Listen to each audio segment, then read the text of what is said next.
अपने टेलीग्राम पे, इंस्टाग्राम पे, जहां जहां भी साहित्य के रूप में जो लिखने वाले लोग हैं वो लिखें, जो पढ़ने वाले हैं पढ़ें और उसको शेयर करें, और अपने हिस्से की तरफ से उसमें कुछ जोड़ सकते हैं वो जोड़ दें। दूसरा, जो बोलने वाले हैं वो बोलें। ये तीन काम तो हमें, जितने भी इंटेलेक्चुअल लोग हैं जो वो जानते हैं, उन सब को करना है। लिखने वालों को लिखना है, पढ़ने वालों को पढ़ना है और बोलने वालों को बोलना है। अगर आप उसमें कुछ जोड़ सकते हैं अपनी तरफ से तो वो जोड़ते हुए आगे बढ़ाना, उसको घटाना नहीं है। ये तो हम भाषा के साहित्यिक स्तर की बात करते हैं। भाषा का जो तीन रूप होता है, एक है लिखित रूप, दूसरा है मौखिक रूप और तीसरा है सांकेतिक रूप। तो जो लिखित रूप में जितने साहित्य आपके पास होंगे, जैसे अभी मान लीजिए कि हम 8वीं अनुसूची में शामिल करते हैं तो इसके बिल्कुल साहित्य की आवश्यकता होगी, व्याकरण चाहिए, भाषा विज्ञान चाहिए, और आगे पढ़ने के लिए उसकी मानकीकृत लिपि होनी चाहिए।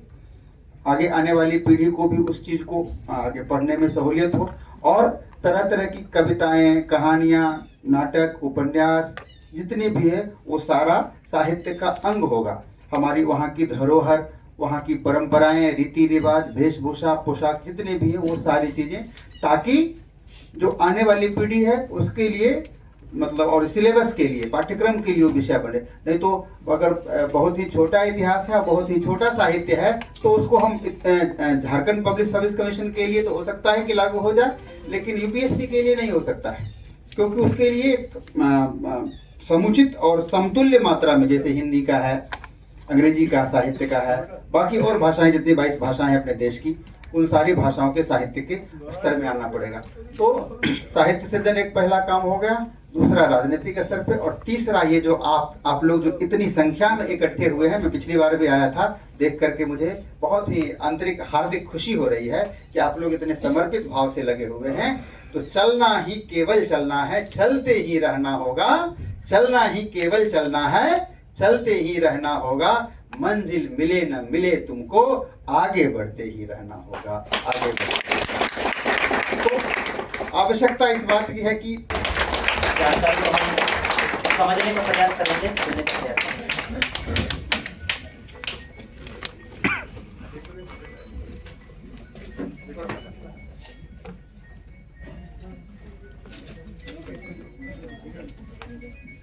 बहुत बहुत शुक्रिया।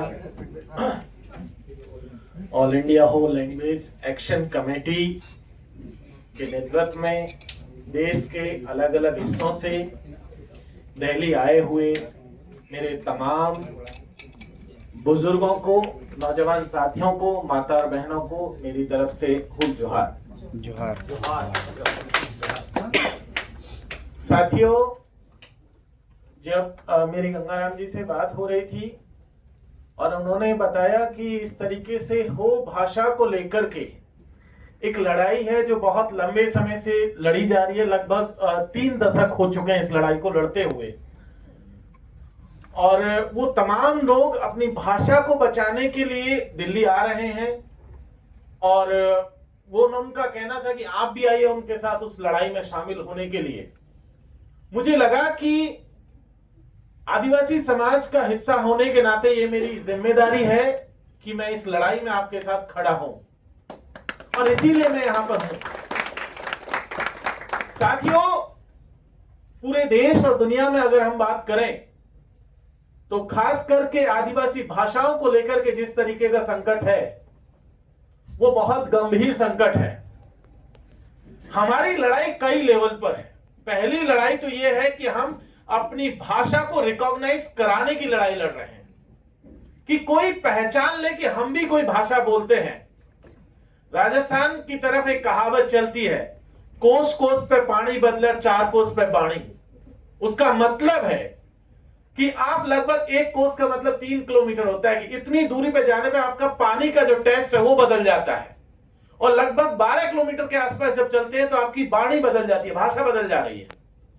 इतनी डाइवर्सिटी का ये देश है, और इस डाइवर्सिटी में आप देखेंगे तो पता चलेगा कि सरकार ने कहा रखा है कि मात्र 21 भाषाएं हैं जिनको ऑफिशियली रिकॉग्नाइज किया हुआ है। कुछ अलग अलग राज्यों में भी कुछ भाषाओं को उन्होंने रिकॉग्नाइज किया रखा है। जबकि इस देश में अगर बात करें तो आदिवासी समुदाय की बात करें तो 700 से ज्यादा जो है समुदाय है आदिवासी तबके से।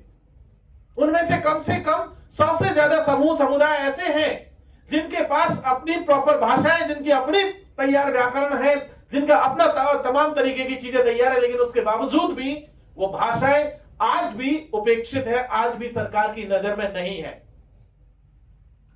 ये हमारे देश का मामला नहीं है, पूरी दुनिया में आप देख लीजिए, यूनाइटेड नेशंस ने भी कई दशकों से लगा हुआ है कि आदिवासी भाषाएं खतरे में है, और इसीलिए उन्होंने पूरा ये जो दशक था 2014 से लेकर 2024 तक को उन्होंने कहा कि इसे इंडिजीनियस लैंग्वेज के नाम से इस पूरे डिकेड को वो सेलिब्रेट करेंगे, और उन्होंने किया।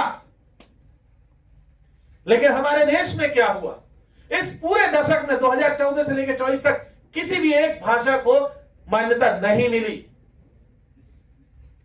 यूनाइटेड नेशंस कह रहा था कि आदिवासी भाषाओं को बचाए जाने की जरूरत है, लेकिन हमारी सरकारों ने किसी ने भी नहीं सुना हमारी बात को। मुझे याद है कि इन 20-22 भाषाओं में से शायद 2 भाषाएं ऐसी हैं जो आदिवासी समाज जिसको रिप्रेजेंट करती है, एक तो संथाली और एक बोडो है। इसके अलावा किसी भाषा को मान्यता नहीं मिली, और मुझे लगता है ये दोनों भाषाएं भी लगभग 20-22 साल पहले शामिल की गई थी। किसी एक पार्टी और उसका नाम लेने की जरूरत नहीं है, किसी की भी जरूरत नहीं है, हमने सबको परख करके देखा है।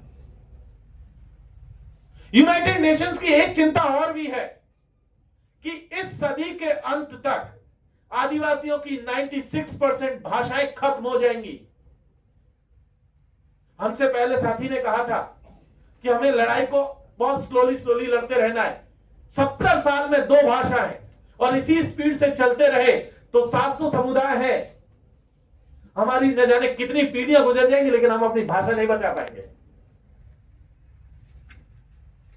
इसीलिए जब हम लोग यहां बात कर रहे हैं तो हमारी खुद की भाषाएं लगातार संकट में हैं, और जिन भाषाओं को ऑफिशियल लैंग्वेज का दर्जा दे रखा है सरकारों ने, उनके बोलने वालों की संख्या देख लीजिए। आदिवासियों की इस देश में संख्या लगभग 14 करोड़ है। बाकियों को छोड़ भी दीजिए, अकेले भीलों की ले लीजिए तो लगभग 1 करोड़ से ऊपर है, लेकिन उनकी भाषा नहीं रिकॉग्नाइज है। गौड़ों की ले लीजिए, ऐसा नहीं है कि गौड़ी में लिटरेचर नहीं है, गौड़ी में लिटरेचर है, लोग लिख रहे हैं, साहित्य भी लिखा जा रहा है, इतिहास भी लिखा जा रहा है, तमाम चीजें लिखी जा रही है, लेकिन उसे रिकॉग्नाइज नहीं किया गया। मैं जिस समाज से आता हूं, मीणा समुदाय से, हमारा तो भाषा छोड़िए, हमारे तो सब कुछ खत्म कर दिया। हमारा इतिहास जो है खत्म कर दिया, हमारा साहित्य खत्म कर दिया, हमारी भाषा खत्म कर दी, हमारी पूरी संस्कृति खत्म कर दी, क्योंकि हम ये जानते हैं कि जिस दिन आपकी भाषा खत्म होती है, सिर्फ आपकी भाषा नहीं जाती है, उसके साथ साथ आपका साहित्य भी चला जाता है, आपका इतिहास भी चला जाता है, आपकी संस्कृति भी चली जाती है। और जब आदिवासियों से ये सब छीन लोगे तो उनके पास कुछ नहीं बचता अपना। आदिवासियों के लिए भाषा केवल एक दूसरे से बातचीत करने का माध्यम नहीं है, वो उससे ज्यादा बड़ी चीज है, वो उनके अस्तित्व से जुड़ा हुआ मामला है। लेकिन हम देख रहे हैं कि लगातार पूरे देश में किस तरीके का आदिवासी भाषाओं पर और आदिवासी भाषाएं नहीं, हमारे तो पूरी संस्कृति से लेकर इतिहास खतरे में है। सिर्फ भाषा ही भाषा नहीं है। आप अंडमान की ट्राइब्स को देख लीजिए, अंडमान निकोबार में क्या चल रहा है। वो भाषा बचाएंगे, अपने आप को बचाएंगे। पूरा का पूरा इलाका सरकार ने किसी प्राइवेट कंपनी को दे दिया। उनकी लड़ाई तो भाषा से पहले अपने आप को बचाने की है। और पूरा सेंट्रल इंडिया देख लीजिए, तो हमारी लड़ाई सिर्फ भाषा की नहीं, हमारी भाषा तो एक सबसे बड़ी चीज है, क्योंकि उससे तो हमारी पहचान भी जुड़ी हुई है, लेकिन हमारी लड़ाई अपने आप को भी बचाने की है, क्योंकि भाषा बचेगी तो हम बचेंगे, और हम बचेंगे तो भाषा बचेगी। दोनों एकदम कनेक्टेड है। दोनों में से अगर एक भी गया तो समझिए दूसरा भी गया। आप गए तो भाषा का कोई मतलब नहीं रह जाएगा, और भाषा चली गई तो आपका भी कोई मतलब नहीं है। इसीलिए जब भाषाओं की बात चल रही है तो पूरे देश में आदिवासी तबके के साथ यह हालात है कि उनको कोई रिकॉग्नाइज नहीं करने वाला है।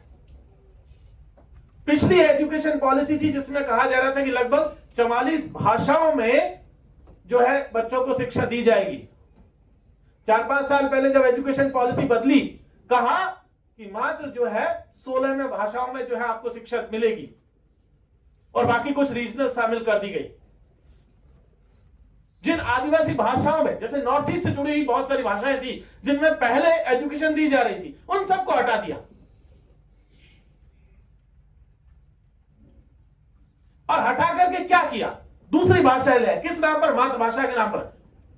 हिंदी मेरी मातृभाषा नहीं है। मेरी मातृभाषा जो है मीणी थी, खड़ी बोली थी, लेकिन मुझे फोर्स किया गया कि आप हिंदी ही पढ़िए, तो मुझे पढ़नी पड़ी हिंदी, मुझे लिखना पड़ा हिंदी में, जबकि मेरी मदर टंग नहीं है, मेरी मातृभाषा नहीं है। 1 करोड़ भी इस देश में हिंदी या अंग्रेजी या कोई तीसरी भाषा को मानने के लिए मजबूर है, क्योंकि उनकी भाषा को रिकॉग्नाइज नहीं किया गया है। वही आपके साथ है। मुझे लगता है 15-20 लाख लोग हैं हो समाज से जो इस भाषा को बोलने वाले हैं, लेकिन रिकॉग्नाइज नहीं किया गया। तो ये हमारे सामने एक गंभीर संकट है। ये बहुत सामान्य बात नहीं है। ये एक ऐसी सिचुएशन है कि जिस दिन आपकी भाषा जाएगी, आपकी पहचान भी छिनती चली जाएगी। और इसीलिए हमें अपने आप को भी अगर बचाना है तो भाषा को बचाने की सख्त जरूरत है। इस बात को कहने में कोई गुरेज नहीं है। अब सवाल आता है कि हम कैसे अपनी भाषा को प्रिजर्व कर सकते हैं, कैसे बचा सकते हैं। ये तो सिचुएशन है ही। बात सर ने बिल्कुल ठीक कही कि लोकतंत्र में एक ही चीज समझ में आती है, वो है वोट। वोट ही वो चीज है जिससे आप चीजों को मनवा सकते हैं। बाकी तमाम चीजें हमने देखी है,